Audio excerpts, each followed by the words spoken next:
got to say yes, man, right away, anything.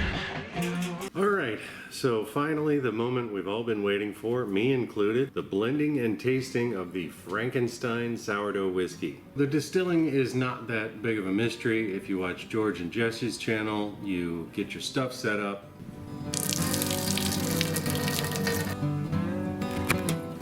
You do a stripping run.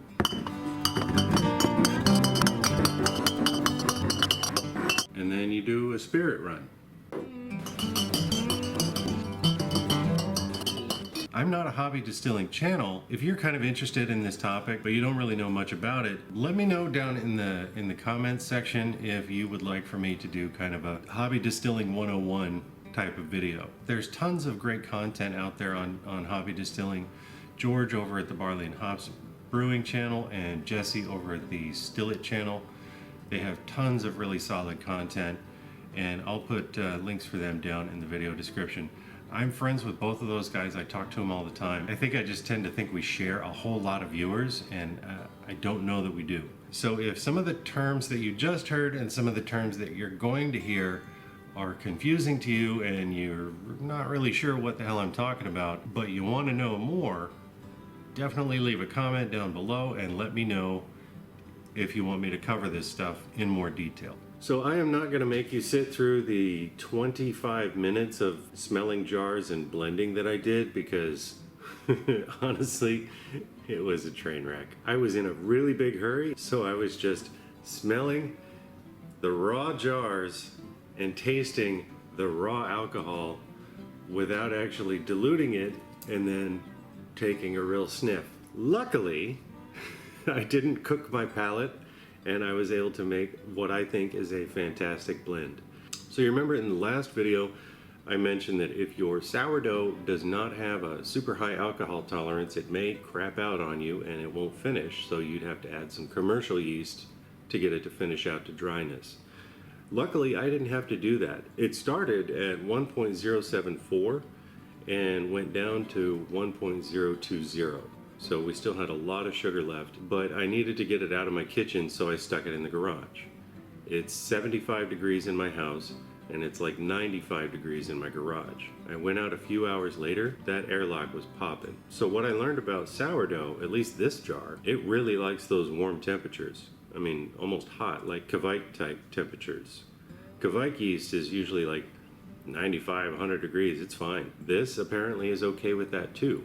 After 4 more days in the garage at 95 plus degrees, this thing finished out dry. So that was really cool. That's a cool data point. This stuff will chew through just about anything up to at least 9% alcohol. I'm real happy about that. Let's get to the good stuff. So when I first blended this, I couldn't find any banana at all, and I was really disappointed.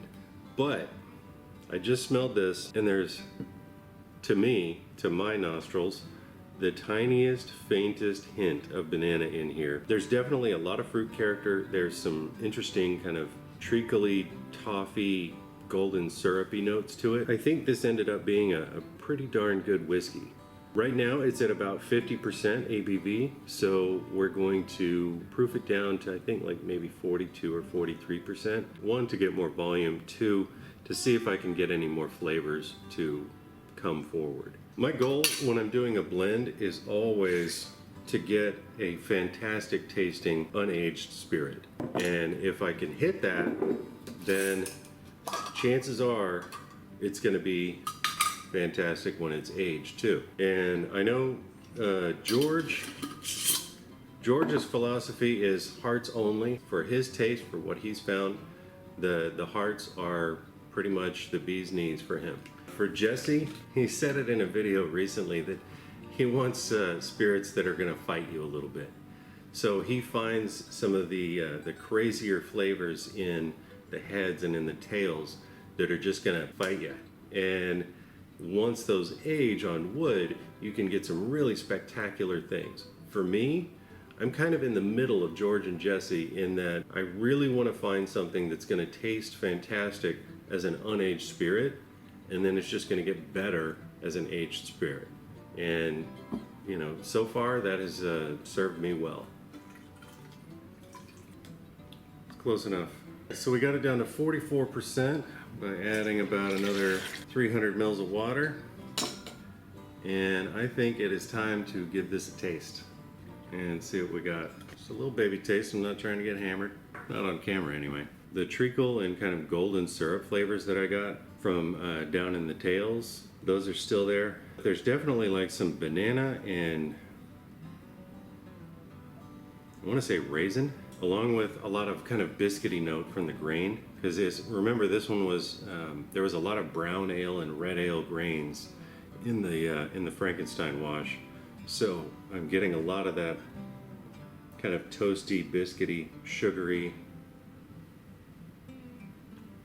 It's definitely got some of the interesting fruity funk from the sourdough. The wash had kind of a tangy note that I'm not picking up in this at all. So I think there definitely wasn't any supremely high amount of acid in the wash. I think the golden syrup treacly notes are coming from the caramel malt.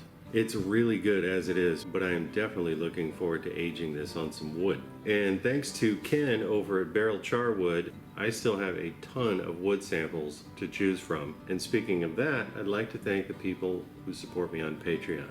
All of you guys are amazing, and your support has really inspired me to keep pushing myself and to stay up until 4 o'clock in the morning getting these videos done.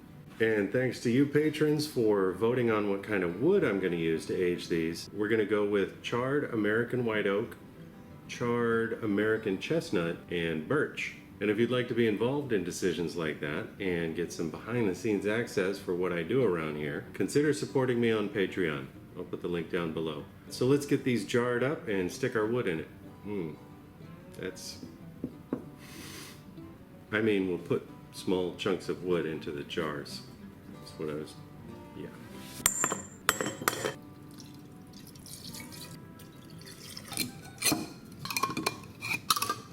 So now that these are jarred up, we're gonna let them hibernate until the holidays. That's about 4 months away. So that should be a good amount of time to get some age on these and see what kind of flavors we're gonna get from the wood.